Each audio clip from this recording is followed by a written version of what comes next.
नमस्कार विद्यार्थी मित्रांनो, स्वागत आहे तुम्हा सर्वांचं महा एक्झाम पॉईंट आपल्या एज्युकेशनल यूट्यूब चॅनलवरती. तर मित्रांनो, आपला आजचा व्हिडिओचा भाग हा 11 आहे, ज्यामध्ये आपण महाराष्ट्र पोलीस भरतीच्या 2025 मित्रांनो आपण लेखी परीक्षेची तयारी रेग्युलरली आपल्या व्हिडिओ सिरीज मार्फत आपण कव्हर करत आहोत आणि त्यामधलाच आपला आजचा व्हिडिओचा भाग हा 11 आहे. यामध्ये आपण मुंबई जिल्हा विशेष संपूर्ण काही प्रश्न आपण सोडवणार आहोत, जे की तुमच्या शिपाई, कारागृह, बॅट्समॅन आणि ड्रायव्हर या सर्व पदांकरताचे अतिशय महत्त्वपूर्ण आणि अतिसंभाव्य असणारे आहेत. जर तुम्हाला ही परीक्षा प्रथम प्रयत्नामध्ये क्रॅक करायचे असेल आणि लेखी परीक्षेमध्ये चांगले गुण तुम्हाला मिळवायचे असेल तर व्हिडिओ शेवटपर्यंत पहा, कारण का तुम्हाला परीक्षामध्ये अशा स्वरूपाचेच मित्रांनो प्रश्न त्या ठिकाणी पाहायला मिळणारे असतील. आणि बरेच विद्यार्थी जे की आपले ₹1 एक टेस्टच्या ऑफरबद्दल विचारत होते, तर मित्रांनो आपला ऑफर अजून देखील चालू आहे, ज्यामध्ये आपण आता नवीन वर्षाचा ऑफर देखील ॲड केलेला आहे. त्यामुळे त्यावर तुम्हाला भरपूर प्रमाणात सूट मिळणार आहे. त्या लगेचच्या लगेच आपले ॲप्लिकेशन डाउनलोड करून घ्या. डिस्क्रिप्शन बॉक्समध्ये त्याची लिंक आहे, तिथून तुम्ही मित्रांनो संपूर्ण काही तयारीला लागू शकता. तर बघू आपण आजच्या व्हिडिओमधील काही महत्त्वपूर्ण प्रश्न. तर यामधला आपला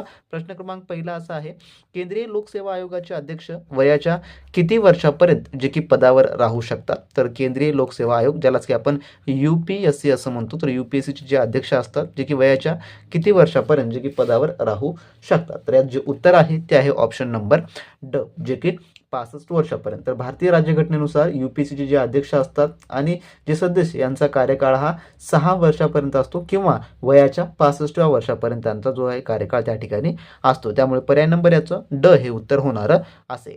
त्यानंतरचा प्रश्न 2 असा आहे, नारायण श्रीपाद राजहंस यांचे टोपण नाव काय आहे? तर खालील पर्यायापैकी.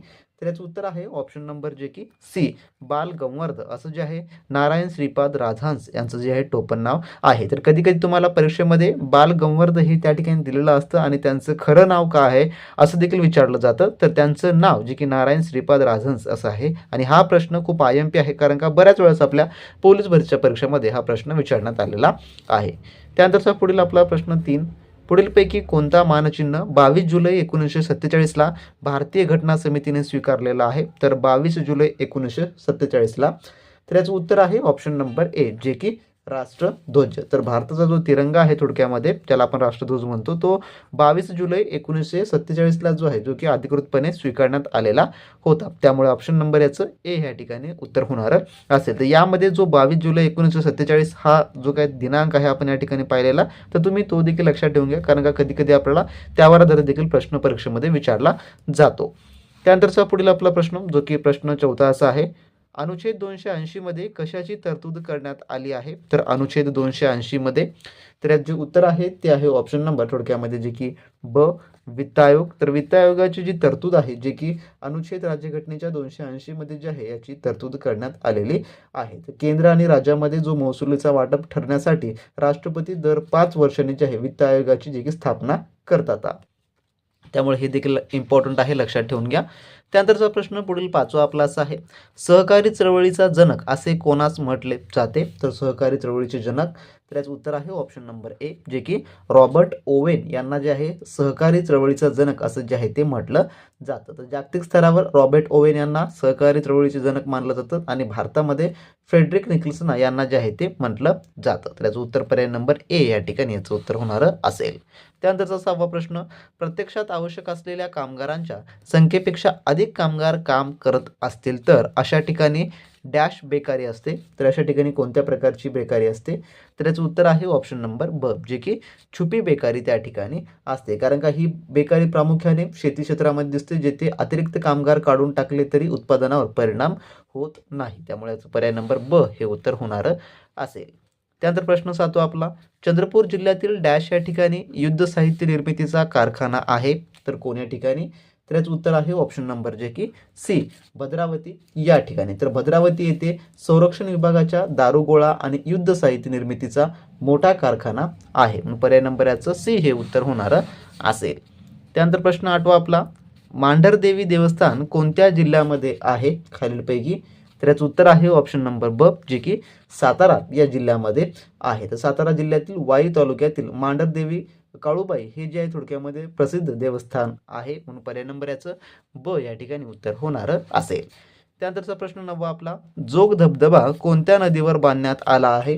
तर जोग धबधबा तर याचं उत्तर आहे ऑप्शन नंबर सी, जे की शरावती. तर हा धबधबा कर्नाटक राज्यात जे की शरावती नदीवर असून तो भारतातील सर्वात उंच धबधब्यापैकी एक आहे. त्यामुळे हे नाव IMP आहे, लक्षात ठेवून घ्या मित्रांनो. याचा पर्याय नंबर जे की सी या ठिकाणी उत्तर होणार असेल. तुम्ही अजूनही पोलीस भरती 2025 साठी आपण काढलेला बिग ब्लास्ट ऑफर म्हणजेच की ₹1 एक टेस्ट हा ऑफरचा मित्रांनो तुम्ही अजूनही जॉईन केला नसेल किंवा तुम्ही लाभ घेतलेला नसेल तर लगेचच्या लगेच आपलं महा एक्झाम पॉईंटचं ऍप्लिकेशन डाउनलोड करून घ्या आणि त्यामधून या ऑफरचा मित्रांनो कमी कालावधीमध्ये असलेला सुरू आपला ऑफरचा या लाभ घ्या मित्रांनो. कारण का यामध्ये तुम्हाला संपूर्ण काही लेखी परीक्षेची कम्प्लिटली तयारी होणार असेल. यामध्ये आपण फक्त ₹1 एक टेस्ट ही उपलब्ध करून दिलेली आहे, ज्यामध्ये संपूर्ण काही नव्या पॅटर्ननुसारचे दर्जेदार प्रश्न व त्यासोबतच अनुभवी व तज्ञ प्राध्यापकांनी काढलेले आपले सर्व काही अतिसंभाव्य सराव पेपर व त्यासोबत आपण प्रिव्हियस इयर क्वेश्चन पेपर देखील यामध्ये समाविष्ट करून दिलेला आहे, ज्यामुळे तुम्हाला आता कोणत्याही मार्केटमधलं महागडं पुस्तक घेण्याची गरज पडणार नसेल किंवा तुम्हाला कोणतेही महागडे कोचिंग लावण्यास देखील अजिबात गरज पडणार नसेल. तुम्ही ग्राउंड हे तुमच्या स्वबळावर आणि तुमची लेखी काढण्याची जबाबदारी आम्ही जे मित्रांनो या ठिकाणी घेतलेली आहे. कारण का यामध्ये आपण एवढ्या साऱ्या प्रश्नांचा सराव करणार आहोत की ज्यामधून तुमचं परीक्षेमध्ये जे प्रश्न येणार ते प्रश्न संभाव्य सर्व प्रश्न आपण यामध्ये जे आहे ते ऍड करून दिलेले आहेत. त्यामुळे ₹1 एक या टेस्ट प्रमाणे 100 टेस्ट आपण त्या ठिकाणी उपलब्ध करून दिलेले आहेत. त्या 100 टेस्टचा तुम्ही ऑफरचा लाभ घ्या. लगेचच्या लगेच आपली ऍप्लिकेशन डाउनलोड करून घ्या. व्हिडिओच्या डिस्क्रिप्शन बॉक्समध्ये तुम्हाला त्याची लिंक मिळेल आणि या चांगल्या आणि उत्तम तयारीला मित्रांनो आजपासून सुरुवातीला लागा. ज्या कोणी विद्यार्थी मित्रांनी अजूनही आपली ॲप्लिकेशन डाउनलोड केलं नसेल, त्यांनी टेस्ट सिरीजच्या बॅचमध्ये एनरोल केलं नसेल तर वेळ वाया घालवू नका. लगेचच्या लगेच तुम्ही त्या ठिकाणी ॲप्लिकेशन डाउनलोड करून घेऊन लगेचच्या लगेच एनरोल करा. त्यामध्ये तुम्हाला सर्व आपण PYQ प्लस एक्सपेक्टेड, ज्यामध्ये तुमची लेखी तयारी ही स्पेशली संपूर्ण कव्हर होणारी असेल, असं सर्व काय आपण त्यामध्ये तुम्हाला मिळवून दिलेलं आहे मित्रांनो. त्यामुळे लगेचच्या लगेच डाउनलोड करा, चांगल्या आणि उत्तम तयारीला लागा. त्यानंतर प्रश्न आपला 10वा पहा, पुढील काय म्हणतो. दाजीपूर राधानगरी अभयारण्य कशासाठी प्रसिद्ध आहे? तर दाजीपूर राधानगरी अभयारण्य, तर याचं उत्तर आहे ऑप्शन नंबर ब, जे की गवे यासाठी प्रसिद्ध आहे. तर कोल्हापूर जिल्ह्यातील हे अभयारण्य प्रामुख्याने गव्यासाठी प्रसिद्ध आहे, म्हणून पर्याय नंबर याचं ब या ठिकाणी याचं उत्तर होणार असेल. त्यानंतर प्रश्न 11वा, कोविड-19 आजाराची साथ जगातील अनेक देशांमध्ये पसरली म्हणून त्यास डॅश महामारी असे म्हणतात. तर त्या मला कोणती महामारी जे की म्हटलं जातं? तर याचं उत्तर आहे ऑप्शन नंबर जे की सी, विश्वव्यापी, ज्याला इंग्लिशमध्ये आपण काय म्हणतो, त्याला इंग्लिशमध्ये म्हणतो आपण पॅन्डेमिक. तर हा थोडक्यामध्ये ही एक पॅन्डेमिक होती, म्हणजे की विश्वव्यापी महामारी असं जे याला संबोधलं गेलेलं होतं. पर्याय नंबर याचं सी हे उत्तर होणार असेल. त्यानंतर 12वा प्रश्न, ज्याला आकार नाही या अर्थाचा शब्द ओळखा. ज्याला आकार नाही त्याला काय म्हटलं जातं? तर याचं उत्तर आहे ऑप्शन नंबर ब, जे की त्याला निराकार असं जे आहे ते म्हटलं जातं, म्हणून याचं उत्तर पर्याय नंबर ब या ठिकाणी होणार असेल. त्यानंतर 13वा प्रश्न, तळहातावरील फोडाप्रमाणे जपणे म्हणजे काय? त्याला काय म्हटलं जातं? तर याचं उत्तर आहे ऑप्शन नंबर जे की सी, काळजी घेणे असा याचा थोडक्यामध्ये अर्थ होतो. तर याचा अर्थ आपण एखाद्या गोष्टीची किंवा व्यक्तीची अत्यंत प्रेमाने सावधगिरीने खूप जास्त काळजी घेणे असा देखील याचा अर्थ होतो. तुम्हाला हा मराठी व्याकरणामध्ये प्रश्न पाहायला मिळेल थोडक्यामध्ये, कारण का मराठी व्याकरणामध्ये तुम्हाला असेच प्रश्न जे काही विचारले जातात. त्यानंतरचा पुढील आपला 14वा प्रश्न, कोणत्या दिवशी गंगा नदी डॉल्फिन दिवस साजरा केला जातो? तर गंगा नदी डॉल्फिन दिवस, तर याचं उत्तर आहे ऑप्शन नंबर जे की ए, 5 ऑक्टोबर या दिवशी जे आहे तो साजरा केला जातो. तर डॉल्फिन संवर्गाबद्दल जागरूकता निर्माण करण्यासाठी भारतात 5 ऑक्टोबर हा दिवस हा साजरा होतो. पर्याय नंबर याचं ए या ठिकाणी उत्तर होणार असेल. त्यानंतर 15वा प्रश्न, कोणत्या व्यक्तीने 4 ऑक्टोबर 2021 रोजी जपानच्या जे की पदाची शपथ घेतली, पंतप्रधान पदाची? तर जपानच्या, तर याचं उत्तर आहे ऑप्शन नंबर जे की बी, फुमाओ किशिदा यांनी जी आहे ती घेतलेली आहे. आणि हा जो प्रश्न आहे थोडक्यामध्ये हा PYQ प्रश्न आहे, जो की मागील वर्षा परीक्षामध्ये विचारण्यात आलेला होता. त्यामुळे याहून आपल्याला कळतं की जो चालू घडामोडीचा टॉपिक आहे तो देखील तेवढाच इम्पॉर्टंट आहे आणि चालू घडामोडी देखील प्रश्न करणं खूप अतिशय महत्त्वाचं आहे मित्रांनो. त्यानंतरचा प्रश्न 16वा आपला, समुदाय विकास कार्यक्रम, ज्याला की कम्युनिटी डेव्हलपमेंट प्रोग्राम असं म्हणतो, ची सुरुवात केव्हा झाली?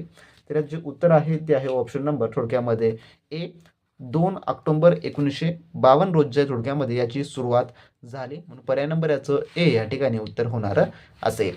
त्यानंतरचा 17वा प्रश्न आपला, भारतीय रिझर्व्ह बँकेचे डेप्युटी गव्हर्नर डॅशचे अध्यक्ष असतात. तर कशाचे अध्यक्ष असतात? तर याचं उत्तर आहे ऑप्शन नंबर बी, जे की नाबार्ड. तर नाबार्डचे हे जे अध्यक्ष असतात, म्हणून पर्याय नंबर याचं बी या ठिकाणी उत्तर होणार असेल. त्यानंतर 18वा प्रश्न आपला, भारतात विहिरींची संख्या सर्वाधिक असणारे राज्य कोणते?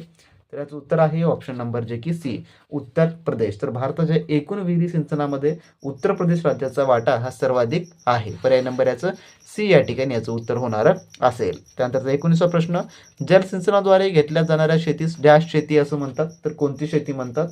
तर याचं उत्तर आहे ऑप्शन नंबर ए, ज्यालाच की बागायती शेती असं जे आहे ते म्हटलं जातं. तर ज्या शेतीला पावसाच्या पाण्याव्यतिरिक्त कृत्रिमरित्या पाणी पुरवलं जातं त्याला जे आहे बागायती शेती असं जे आहे त्याला म्हटलं जातं. त्यानंतर 20वा प्रश्न, डॅश जिल्हा संस्कृत कवीचा जिल्हा म्हणून जे आहे ते ओळखला जातो. कोणत्या जिल्ह्याला म्हटलं जातं? तर याचं उत्तर आहे ऑप्शन नंबर सी, जे की नांदेड. तर नांदेड या जिल्ह्याला जे आहे थोडक्यामध्ये संस्कृत जे की कवींचा जिल्हा म्हणून जे आहे असं ओळखलं जातं. पर्याय नंबर सी याचं उत्तर होणार असेल. तर हा प्रश्न तुम्हाला मुंबई जिल्ह्यासाठी देखील उपयुक्त पडणार असेल किंवा जी विद्यार्थी नांदेड जिल्हा पोलीस भरती तयारी करत आहेत त्यांच्यासाठी देखील हा प्रश्न खूप इम्पॉर्टंट असणारा आहे. कारण का जिल्हा विशेषमध्ये तुम्हाला असे एखादे प्रश्न परीक्षेमध्ये विचारले जातात. त्यानंतरचा प्रश्न 21वा आपला, 1910 मध्ये जेजुरी पुणे येथे मुरळी प्रतिबंधक चळवळ पुढीलपैकी कोणत्या समाजसुधारकाने जे की सुरू केली होती? तर याचं उत्तर आहे ऑप्शन नंबर जे की ए, वी रा शिंदे, ज्यालाच की आपण महर्षी विठ्ठलरामजी शिंदे असं म्हणतो आहे. तर देवदासी आणि मुरळी प्रथेविरुद्ध जनजागृती करण्यासाठी त्यांनी ही चळवळ जे की चालवली होती. म्हणून पर्याय नंबर याचं ए या ठिकाणी उत्तर होणार असेल. त्यानंतर 22वा प्रश्न, अमरावती येथे कुष्ठरोग्यांच्या पुनर्वसनासाठी तपोवन येथे जगदंबा कुष्ठधामाच्या निवासाची स्थापना 1950 मध्ये खालीलपैकी कोणी केली? तर याचं उत्तर जे आहे ते आहे ऑप्शन नंबर जे की ए, शिवाजीराव पटवर्धन यांनी जी आहे ती केलेली होती. पर्याय नंबर याचं ए या ठिकाणी होणार उत्तर असेल. त्यानंतर 23वा प्रश्न आपला, एक गाव एक पानवट्टा या मोहिमेची सुरुवात पुढीलपैकी कोणी केली होती? तर याचं उत्तर आहे जे की ऑप्शन नंबर ड, बाबा आढाव. तर बाबा आढाव यांनी जे आहे थोडक्यात एक गाव एक पानवट्टा या मोहिमेची सुरुवात केलेली होती. जातीभेद नष्ट करून सर्वांना एकाच ठिकाणाचे पाणी मिळावे यासाठी डॉक्टर बाबा आढाव यांनी जी ही चळवळ सुरू केलेली होती. त्यानंतर 24वा प्रश्न, मृत्यूचे चुंबन घेणारा महाकवी असे वर्णन प्र क अत्रे, ज्यालाच आपण प्रल्हाद केशव अत्रे असं म्हणतो, तर यांनी कोणाचं जे की केलेलं आहे? तर याचं उत्तर जे आहे ते आहे ऑप्शन नंबर ए, जे की साने गुरुजी यांचं जे थोडक्यामध्ये वर्णन केलेलं आहे. कारण का साने गुरुजींच्या त्यागाबद्दल आणि संवेदनशीलाबद्दल जे आहे अत्रे यांनी जे गौरवद्वारे काढलेलं होतं. म्हणून पर्याय नंबर याचं ए या ठिकाणी याचं उत्तर होणार असेल. त्यानंतरचा 25वा प्रश्न, महर्षी कर्वे फर्ग्युसन कॉलेजमध्ये कोणता विषय शिकवत होते? तर याचं उत्तर आहे ऑप्शन नंबर जे की ब, गणित हा जो विषय आहे महर्षी कर्वे फर्ग्युसन कॉलेजमध्ये शिकवत होते. त्यानंतर 26वा प्रश्न, एक देश एक राशन कार्ड योजना डॅश या तारखेपासून संपूर्ण भारतात जे की लागू झाली? तर याचं उत्तर आहे ऑप्शन नंबर ए, जे की 1 जून 2020 पासून जे आहे संपूर्ण देशामध्ये ही जी आहे योजना लागू करण्यात आलेली होती. पर्याय नंबर याचं ए या ठिकाणी उत्तर होईल. त्यानंतरचा पुढील 27वा प्रश्न, ख्रिस्ती मिशनरीच्या धर्मप्रसाराला उत्तर म्हणून डॅश यांनी विचार लहरी पत्र जे की सुरू केलं होतं. तर कोण? तर याचं उत्तर आहे ऑप्शन नंबर ब, जे की कृष्णशास्त्री चिपळूणकर यांनी जे आहे ते सुरू केलेलं होतं. त्यानंतर 28वा प्रश्न, महात्मा फुले यांनी पुढीलपैकी कोणता ग्रंथ गुलामगिरी विरुद्ध लढणाऱ्या अमेरिकन जनतेस अर्पण केलेला आहे? तर याचं उत्तर जे आहे ते आहे ऑप्शन नंबर जे की ब, गुलामगिरी हा जो आहे थोडक्यामध्ये ग्रंथ त्यांनी जे आहे अर्पण केलेला होता. पर्याय नंबर ब या ठिकाणी याचं उत्तर होणार असेल. त्यानंतरचा 29वा प्रश्न, लाऊडस्पीकरमध्ये डॅश ऊर्जाचे रूपांतर डॅश ऊर्जामध्ये होते. तर कशाचं? तर याचं उत्तर आहे ऑप्शन नंबर बी, जे की लाऊडस्पीकरमध्ये ध्वनी ऊर्जाचं रूपांतर विद्युत ऊर्जामध्ये जे की रूपांतर होते. त्यामुळे याचं पर्याय नंबर ब हे उत्तर होणार असेल.